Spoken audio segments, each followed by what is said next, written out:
If you're looking to drop that Godzilla into your ride, this Holley intake manifold is your ticket. When you pair it up with Holley's oil pan and accessory drive kit, getting that Godzilla engine into vintage vehicles and kit cars while keeping the factory hood is easier than ever. Holley's low-profile intake manifold offers a much cleaner alternative to the original plastic intake. It adds 2 to 3.5 inches of more hood clearance. It also corrects the OE throttle body angle to a more reasonable 55 degrees for a more logical placement.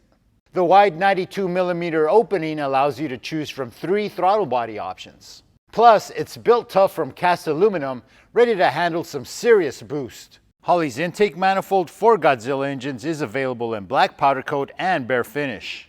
The long runner design is centered on achieving balanced cylinder distribution and exceptional performance for street use.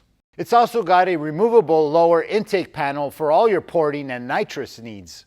Holley's thought of everything, including vacuum ports at the rear, throttle body gaskets, O-rings, and adapters. It's a must-have for any gearhead wanting to squeeze every ounce of power out of your Godzilla engine. Get all your Godzilla parts and accessories at Holley.com.